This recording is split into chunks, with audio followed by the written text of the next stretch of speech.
Welcome everyone. Today I'm going to be unboxing Primaris Eliminators. So they've been in the Shadow Spear box before, they're in the Vanguard box, but those are easy build Marines.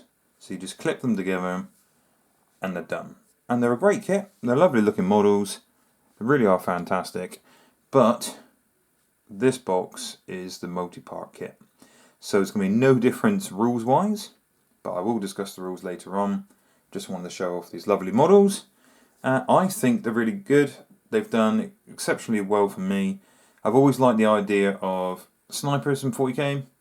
I used to play sniper scouts quite a lot, obviously. They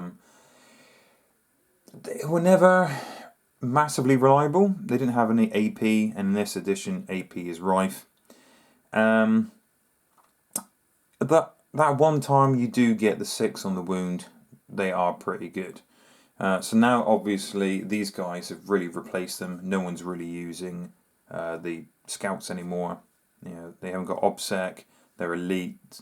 You know, there's other choices that you could use. You know, whereas these guys, they seem to pack a bit more of a punch. I like the models. I think the models are cool. The old scouts, I did like the models minus the heads. I would have to swap them out. But I just like the idea of these guys sitting on the edge of a battlefield, relocating after they fire, things like that. And I've always liked the idea of camo cloaks. So I like the fluff, I like the rules of these guys, and I like the models. What's there not to like? So we'll get on with the unboxing. So these guys have a bolt carbine option, last fusel, or the bolt sniper rifle. Obviously there's a bolt pistol as well, but that's not the main weapon, as you can see the other weapons slung on the back.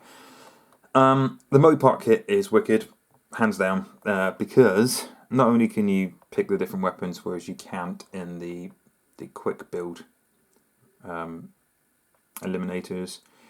I just think they're cool. I mean, you can change the poses. That one there just looks very epic, like he's bracing against a rock to take a shot. Same there. He's got his leg up in a semi-Will Riker-esque pose. It looks pretty gangster. 2 hands on a pistol. You can see he's lined up along the side. And I think that'll be a pretty cool build. Purely because I think it just looks cool. Rule of cool. Last fusels aren't bad either, but we'll get to that in a minute. So I'll show off the models. I've got rid of all the shiny before I even start recording, so I don't dazzle you guys. Accidentally get a look at my perfect face, you know, might put you off the models. So here we have the bases, obviously. Transfers, is it going to be just Ultramarines? It's just Ultramarines. We'll get to the rules in a second. So here are the actual models themselves. So, starting here, las fusels basically are like mini las cannons. They look pretty cool, not gonna lie. Some decent sniper rifles. And they do look boss. And you've even got little bits of terrain here as well that you can plonk on the bottom of the base, which I do love. I mean, I like to make my bases look fairly unique, but I think I will be actually using these bits. The last base I've made, cut up a dead Marine for one of my Chaos bases. I do like a bit of customization. Don't want things to look too similar to uniform.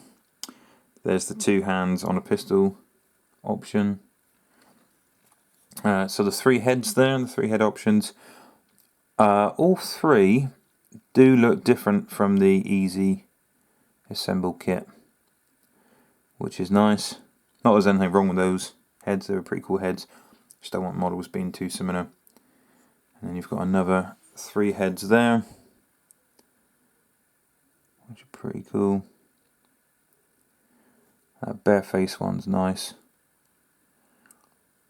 with the hood kind of off the face a little bit. You've got them there, the hood's right down. Usual Games Workshop stuff. is great for detail, like all the wrinkles and the purity seals, stuff like that, which is nice. So I do like the power packs for the last fusels. You can put them on the hips and stuff. Second sprue.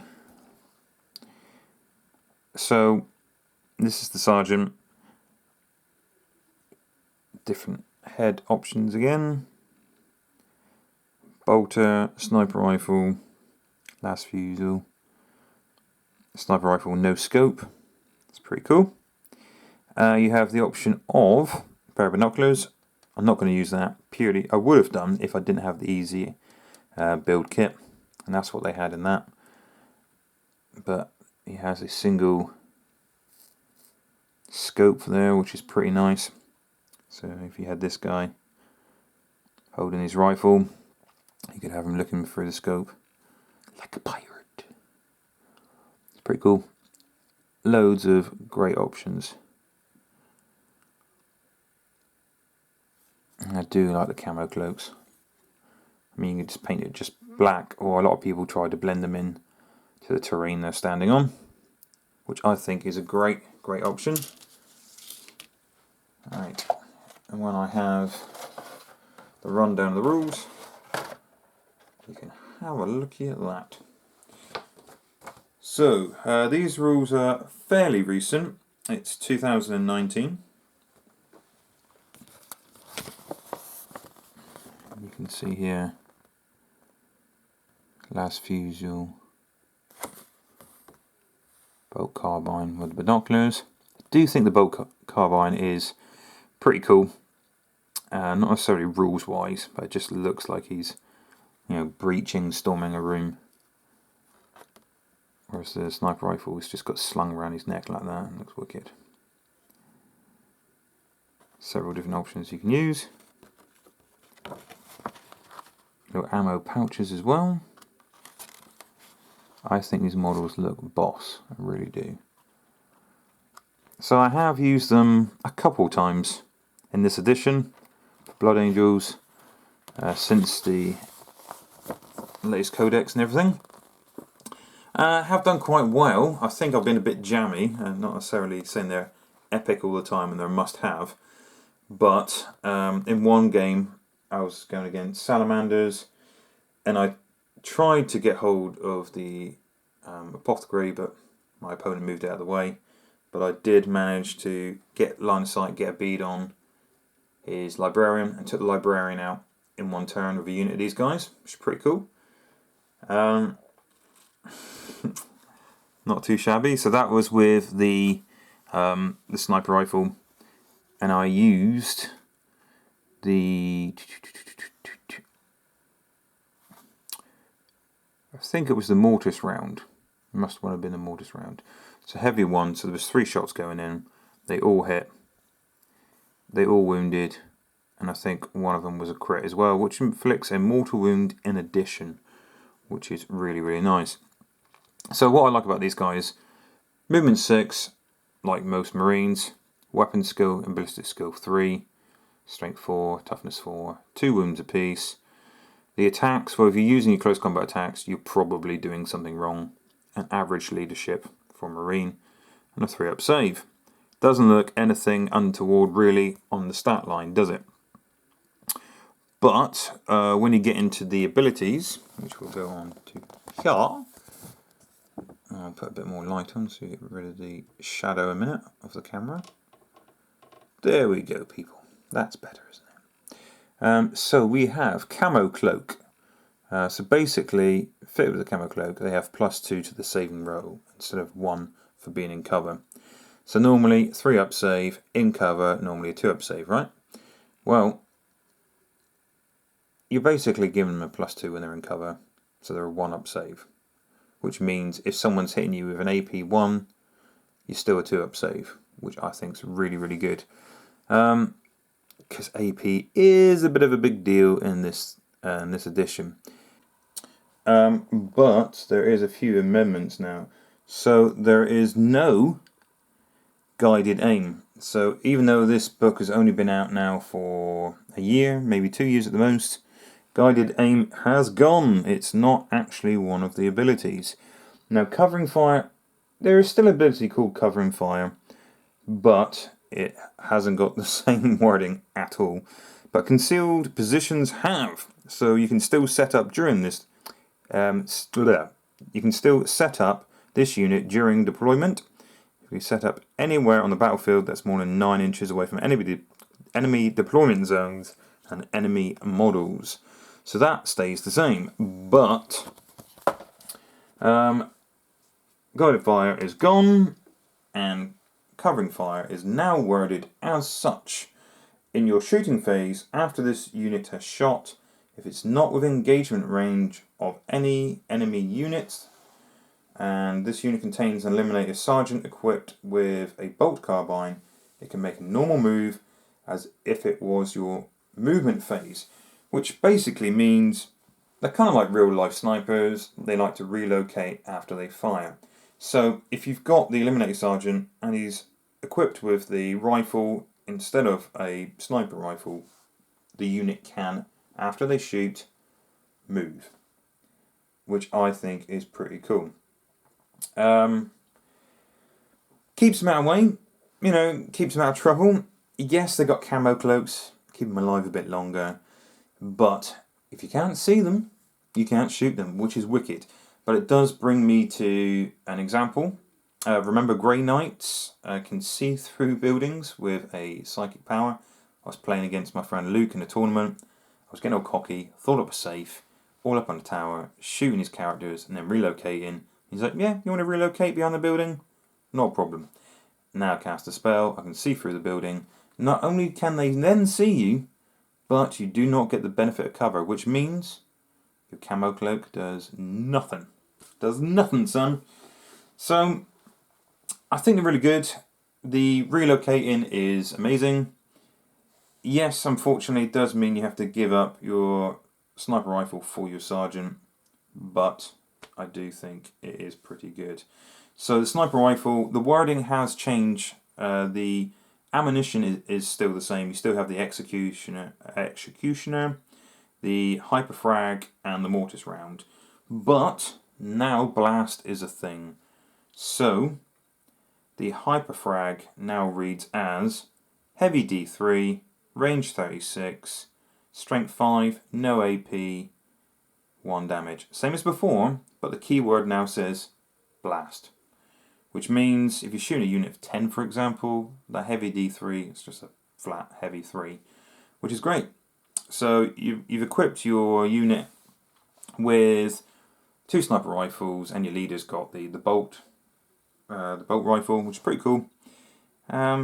Which means you could shoot with the bolt rifle is an assault weapon, and then you got the 2 hyperfrag rounds they can shoot and then relocate. And that kind of shooting is going to probably be against infantry, probably not characters. If it is characters, probably nothing with a decent save. You certainly wouldn't shoot, let's say, Terminators. There's no AP, so you're going to have to be pretty lucky, I think, there. But the execution round is still heavy 1, strength 5, AP 1, 1 damage. You ignore the lookout sir rule, which is always nice. And you add 1 to the hit roll, which means if you shoot through intervening terrain at somebody, and it's normally -1, you're basically ignoring that, which is pretty nice.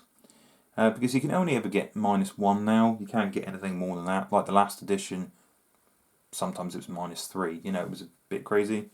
So the rules have changed, because in this book, it was for those times, because you could get +2 to hit. Now there's no need, So these guys will be hitting on 2s, unless, obviously, intervening terrain, which is nice. And the target does not benefit from cover. So if someone's really dug in, as long as you can physically see them, that's pretty nice. That's pretty nice. But my personal favourite is the Mortis round, because that's the one I can manage to pink off some characters, like trying to get that librarian.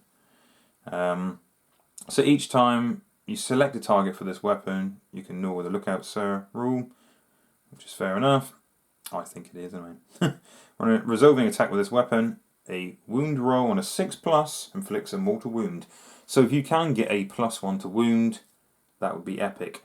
In the old rules, you could get a +1 to wound. I think that's why they've changed it, because a 5 or 6 mortal wound in addition would be probably breaking the game. So they have changed it quite a bit. So if you do get this box, don't rely on these rules. You know, check out Battle Scribe, new codexes. If you want to, the new GW app when they sort stuff out.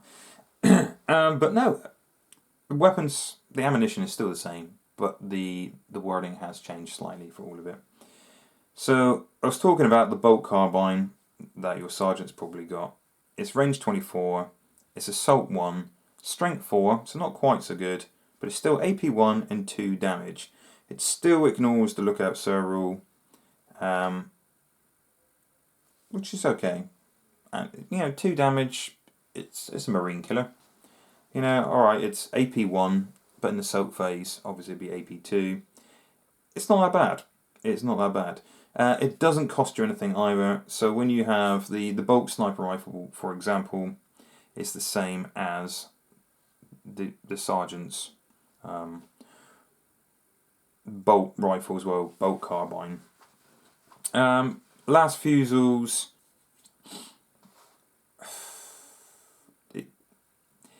They're not bad weapons. And it's 10 points for the sergeant as well, so it'd be an extra 30 points. So it's 10 points per model for the last fusils. So last fusel is heavy 1, range 36, so exactly the same. It is strength 8, which is really nice, -3, flat 3 damage. So if you wanted a heavy team going after tanks, probably, rather than infantry, I think that's the one you want to go for. That does not have the sniper keyword, so you cannot shoot characters, even if they're not the nearest model. You can't ignore lookout sirs, things like that. That's definitely against the more elite troop or tank. If you're going against a Lehman Russ, you're wounding it on 4s. So it is like a mini last cannon. I say it's not that bad. I do like last cannons, but for some reason on paper they look great. In game they don't really perform for me. It's strength 8 last cannon rather than a strength 9, so not quite as good, but it's 3 damage. That's what I like. I know you're thinking, alright, it's not a D6 damage, you can't get a 6 out of it. I don't trust D6s. D6s will let you down, people. So flat 3 damage, I would definitely pick all day, every day, over a D6. Because those D6s, if a last cannon gets through, if you ever seen any of our battle reports, I generally roll a 1 for the damage. So the 3 damage, I think, is pretty cool. So I think the models are great. There's a few choices for weapons. I would personally keep them as they're intended. In my opinion, they're intended as snipers. So, last fusils are wicked, don't get me wrong, but these guys should be sniping characters. And for 90 points, if you just keep them as snipers, if you do pink off a character, generally that character is worth more than 90 points. They've done well for me in 2 games I've played them in. They've killed 1 character from each game, I think. I left 1 apothecary on 1 wound, but I killed a librarian. And the librarian, I think, was more than 90 points. So they generally get their points worth, and they didn't die.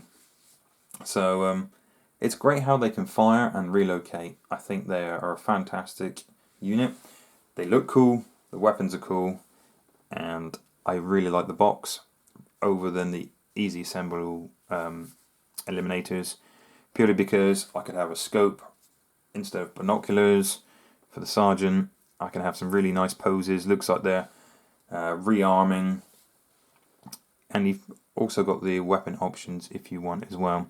I generally magnetize the loadout. I haven't really looked that closely to see if you can actually magnetize from a las fusel to a sniper rifle. I'm not sure you can. I think I might modify to see if I can actually do that. just so I can try last fusel and see what it's like. But I'll probably be picking up another box, so I have 3 units, and I'll be trying them as snipers. So watch this space. 3 units of snipers. I think they're going to do alright. Because with that relocate, they're going to be hard to remove from the table. You know, they've got a decent range. It's range 36. And you can deploy them pretty much wherever you like, as long as it's not within 9 inches of your opponent. I think they're going to do some work. With 2 wounds apiece, I think they're going to be alright. Alright, thank you very much for watching, guys. Please hit that like button. And please subscribe if you haven't done already. Okay, stay safe, everyone. See you in the next video.